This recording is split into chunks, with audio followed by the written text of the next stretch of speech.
Ladies and gentlemen, boys and girls, welcome to another episode of Be Your Own Boss. Whether you're a small business owner or a restaurant owner or you have a small office or a big one or a corporate, one thing we all need in our business is technology. Computers, telephone, internet, intranet, all of these. And that's where KBS Networks comes into play. KBS Networks is a company that helps SMEs and corporates set up their entire infrastructure of computers, telephone, internet, intranet, all of this, and they do a fantastic job at that.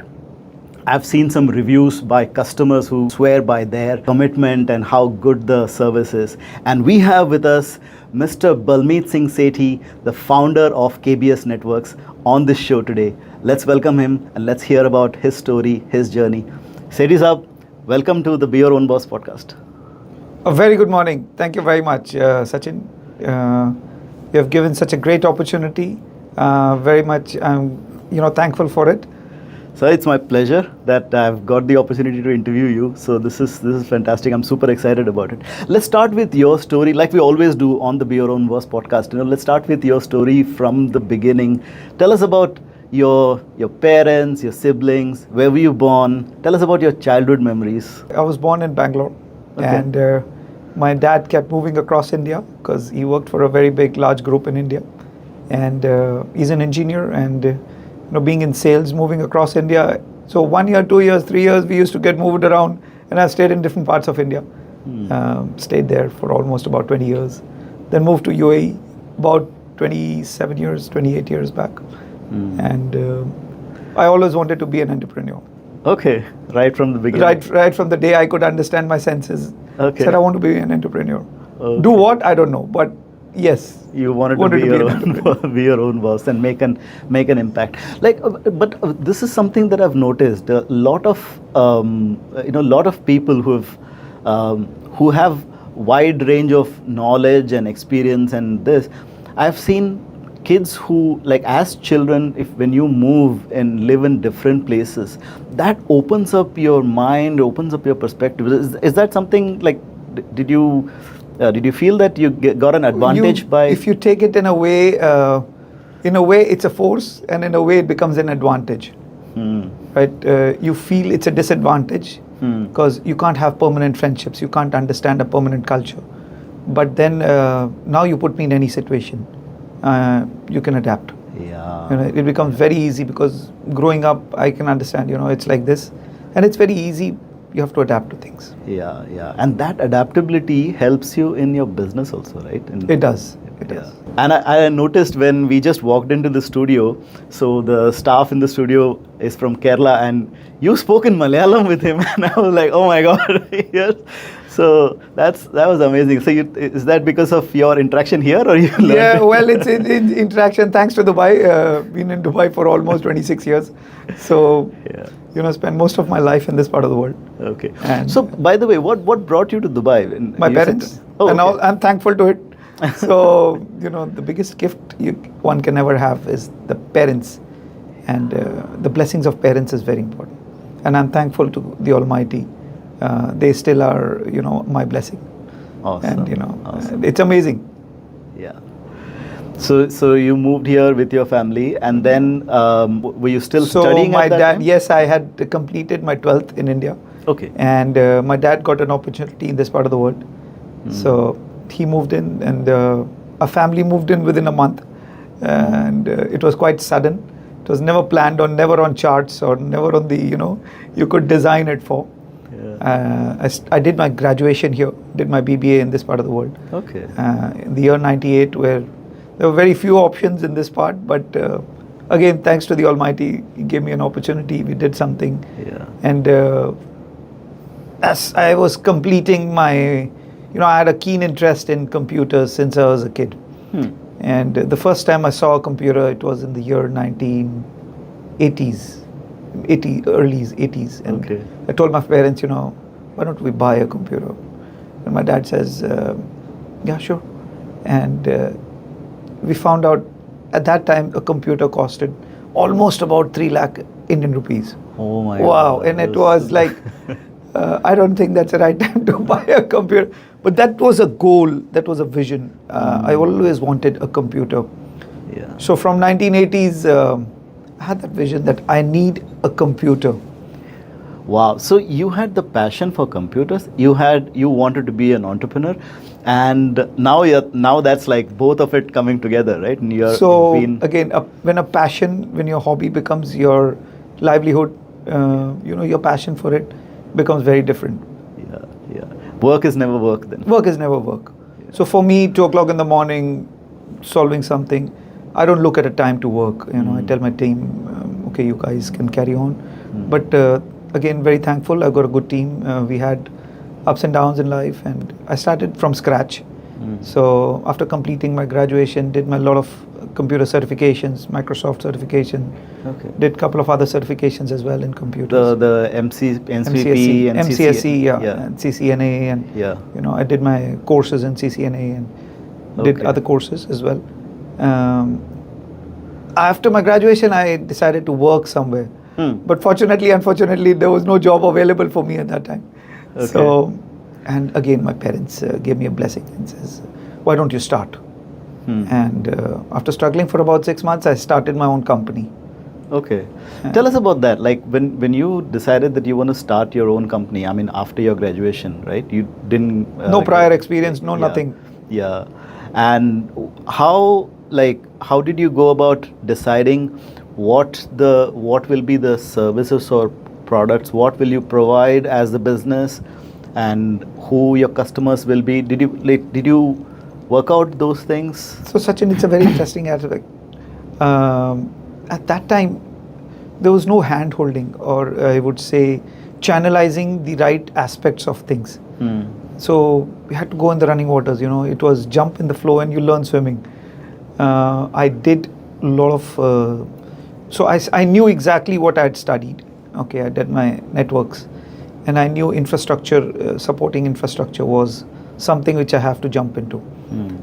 Where my clientele would come from, what would happen, was absolutely unknown to me. And I feel that, when things are right, things fall into the right place. Yeah, yeah. So channelization happened by itself. Okay. Again, a moral support from my parents was very important, which they always guided me. My dad's an engineer, so he always put me on the right aspect and saying, this is right for you, this is right for you. And my mom's a teacher, and Okay. I have a sister. You started your company. What was the, did you go and register? Tell us about that legal process. So legal process was, obviously when you don't know anything, you jump into the waters and you get to know a lot of things. Yeah. Things were very easy, and to in a way that they guided me into step-by-step process. Getting clientels, servicing them, servicing new offices. So I always knew that a new office is my target line. Till date. Okay. I mean, Yeah. when you start an office, you would require a network, you would require internet, you would require some sort of servers, PCs, laptops, and people are, they don't give that much importance when you look at, yaar, IT hai, chal jayega, and actually that's the core now.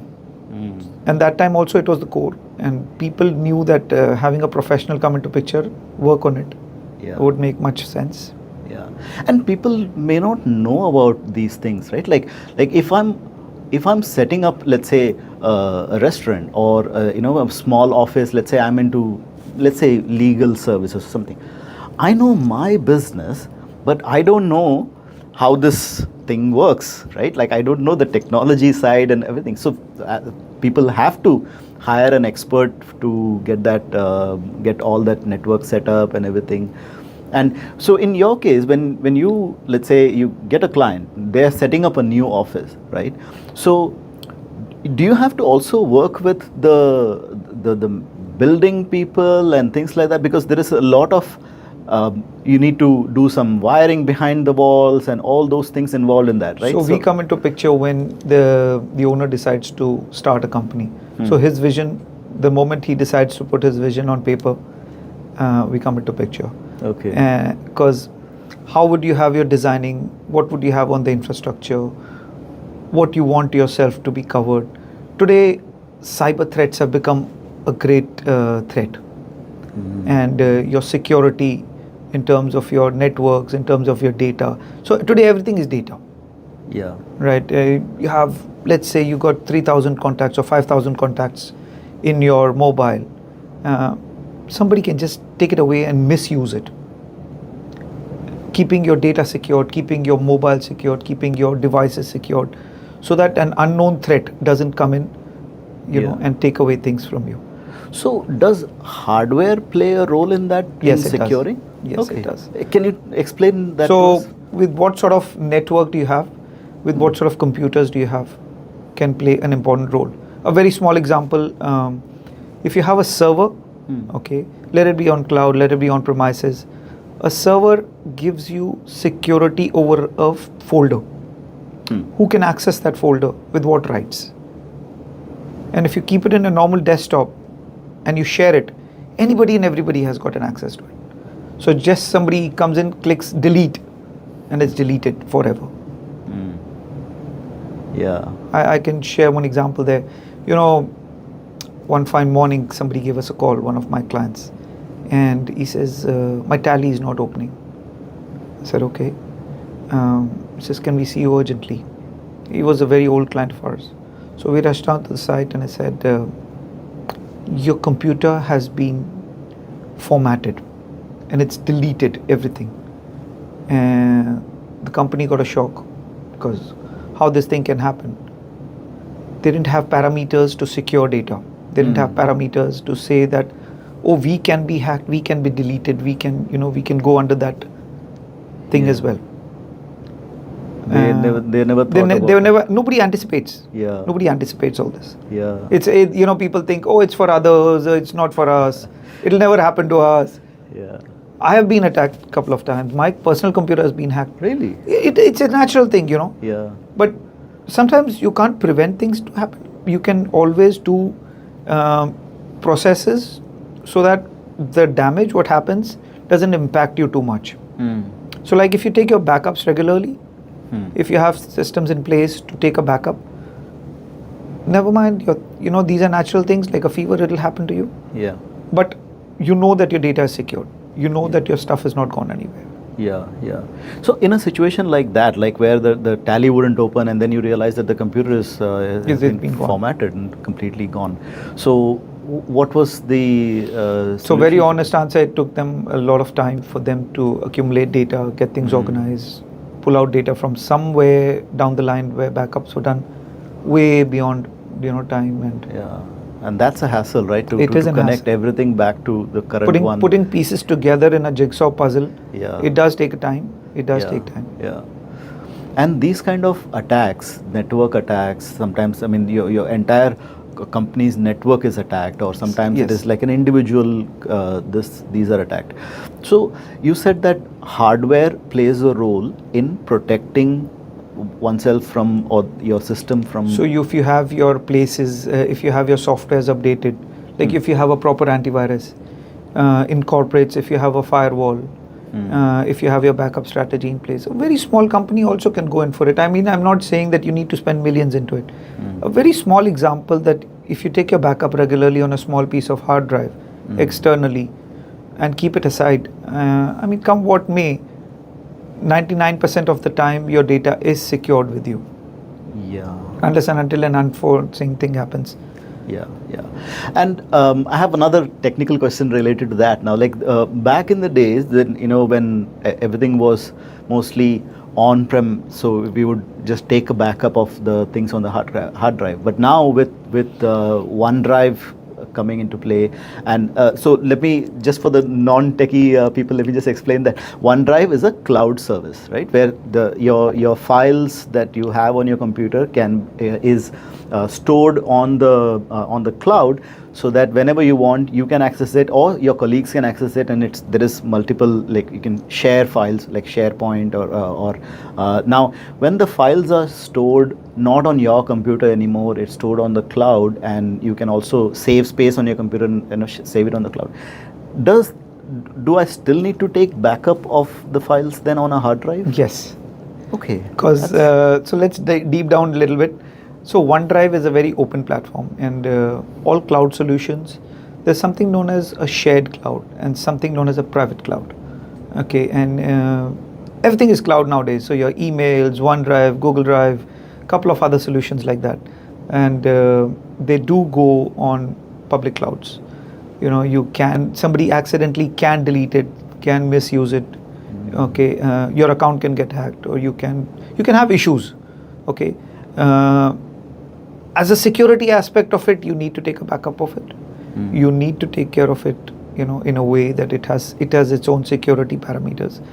They do have their own places where they have their own redundancies, they have their own backups, but it's a limited edition of it. You accidentally delete something, they have their own backups, but only to a limited part of it. Yeah. I think SharePoint has this version history. So like if you've done some changes in your file and you don't want it, you want to go back to, I think it keeps some again packages. So they might, you know, everybody comes on with their different layers. So if you pay so and so X amount, we give you this much in this, and X amount we pay you this much in this. These services are included, not included. Yeah, these are kind of the premium services. Premium service. Yeah. So that's again a very vital role where we play in large companies. We come in as a consultant to them. So we understand that in large networks and large corporates, you would have an IT manager, you would have an IT team itself, and we come into picture playing a consultant's role in it to analyze the situation, to see what is happening, what's not happening, how you can optimize your budgets and get a better product line. So in a way that Microsoft has got different packages, and Microsoft says we'll give you an email service, we'll give you an email along with Microsoft as well, and on top of that there are different services as well. And if your budget is there, people are not aware. People think it's all flat. If I buy one, I get all. It's not like that. What happens? You need consultants. You need people in place to explain you, sit with you. You can buy this. If you buy this, you're going to get 10 more things along with it. So we play as a consultant role. Sometimes negotiate to the vendors on the client behalf, and get them a better package. Get them the best of everything. Yeah, that's very, very important, right? The packages are not straightforward. They are not. I think they should be, but they're not. Let's put Technically, if you understand, they're not. They are straightforward. It's just that we don't have the inclination at the time to go through it. It's not your part of game. It's not somebody who comes up and says, "I know all." I mean, end of the day today, I would also not say I know all, because it's like a vast ocean. It's a vast ocean. I mean, sometimes we have to take help. Sometimes we have to go through many things. Go back to study, educate ourselves, update ourselves. And there are always updates from the providers, right? Google updates their services, Microsoft updates their services, and then there are documentation that, so you keep yourself updated with all those. So this is another good part. So we work as consultants, and I'm an IT consultant company. So we implement as well. And the good part is we go around taking care of a lot of other companies where we learn from their challenges as well.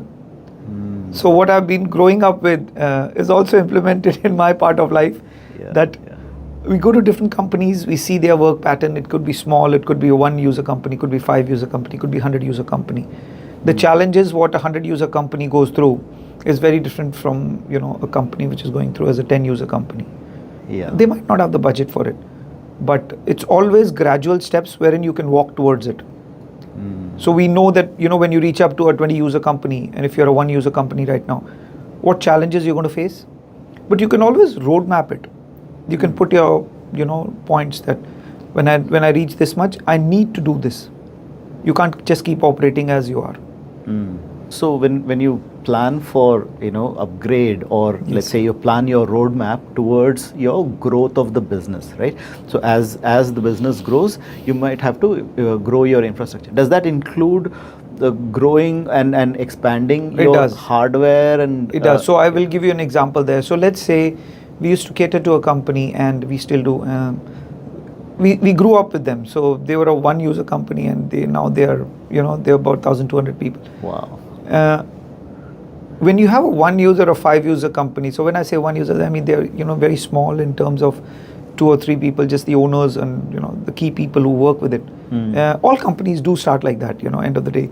So when they had something like this, sometimes they know what their vision is, and sometimes it's a natural organic growth which grows by the way. When you're working with 2 or 3 user company, you're working out of a normal laptop, you're just sharing things, not knowing that, okay, I might have a software in place, I might be using an ERP implementation. Because a 3 user company doesn't need to use an ERP implementation at that stage. Yeah. Or doesn't need to have a structure in place. Unless and until you know that in 6 months I'm going to have 50 people.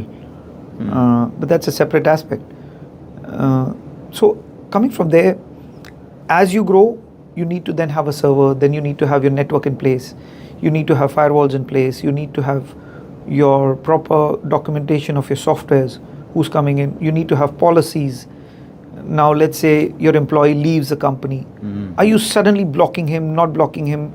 Are you taking care of your parameters? Is there somebody looking after it? That could be misused.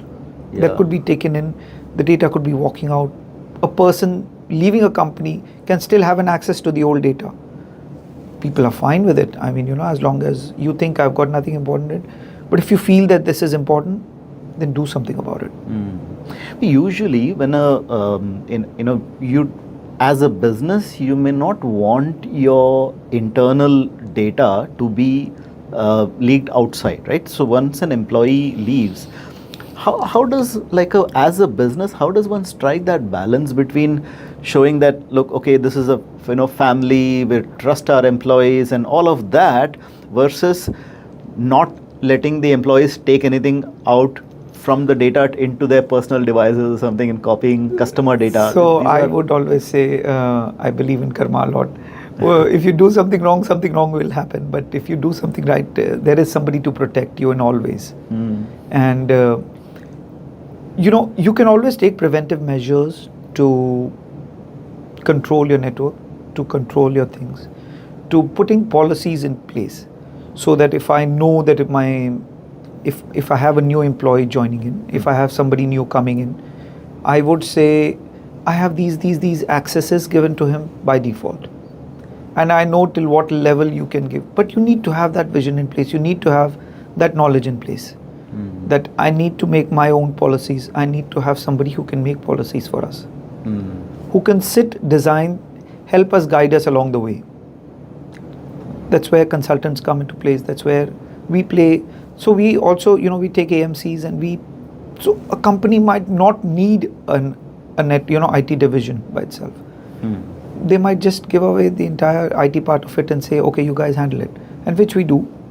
So we take care of their networks, we take care of their computers, we take care of their infrastructures. That's very cost efficient for the SMEs, right? I mean, they may not have the budget to have an IT department in their company. They just outsource it, and KBS is there to take care of it. Yeah, true. And a lot of people do believe that way. I read a very good quote somewhere. It says, do what you do the best, outsource the rest. That's awesome. So, in fact, we also do that. I mean, we do whatever we do the best. Till date, I mean, I'm sure everybody does it. As an entrepreneur, they know what their cores are. And then you have to outsource the rest. You outsource the rest, So going back to your growth story, so when you started, you had tell us about that experience of that first client. How long before you got your first client? And first client was so at that time advertising in the newspaper was fantastic. People used to read newspaper. Today everything is digitalized. And it was interesting because it was not very long that I got my first client, but it was very tough. I knew that I could handle everything and things could move around smoothly. But starting off fresh and you don't know the trips of you don't know your the actual businessalization, I would say, of your business. So running a business is different, and then going there normally and just doing things is very different. So what happened with that first client? Oh, amazing! We had a contract of setting up a small little office, and they had about 7 or 8 computers, and we had to set that up. It was an existing office. They were remodifying themselves. So the owner trusted us, and he said, "You need to do this." And it was panic moment in the middle because, when you're doing things for the first time, you need it. You need to do it right. That concept is there in your mind, and I got stuck in between. Then I had to take help, but then somehow we managed it to the end of it. Then we understood, okay, now these things have to be taken in a step, 1 step, 2 step. So we grew by themselves. Yeah. And then after about 6 or 8 months, I walked into a client's office. It was a very small amount we invoiced them. And the owner was so impressed. He says, I like your dedication. What we'll do is, I'm setting up a school. You're going to do the entire school for us. Wow. And I shocked. I said, sir, I'm too small for it. He says, I'll support you, don't worry. So I'm very thankful to a lot of good people who have blessed me along the way. Yeah. And we took care of that school as an IT AMC as well. Then they had their own IT team. We became a consultant to them. So yes, I've had good journeys. People working with us, people trusted us. The whole game of this name is trust. Trust, yeah.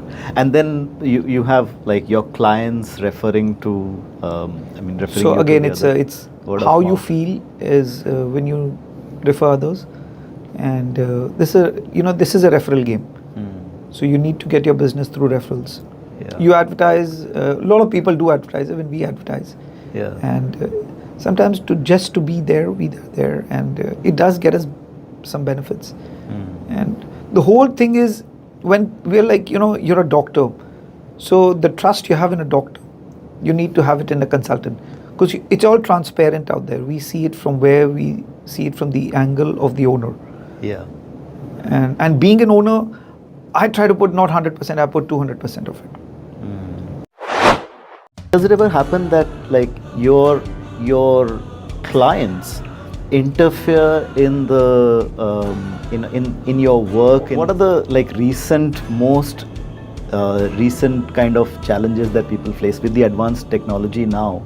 Are there different kind of challenges now? So infrastructure wise, there's been a great shift from on-premises to being on cloud. So people have got different concepts of cloud. We had people come and go, sales team come and go, technical come and go. Yeah, that's another challenge, right? I started all by myself, okay, and I reached a stage where I had to start all over again in life. So I said, okay, fair enough. I could start then, I could start now. So, ladies and gentlemen, boys and girls, that was part 1 of our conversation with Mr. Sethi, and we're going to continue this conversation in part 2. We're going to learn a lot about his business, his attitude towards business. So stay tuned for part 2. You've been watching and listening to Be Your Own Boss.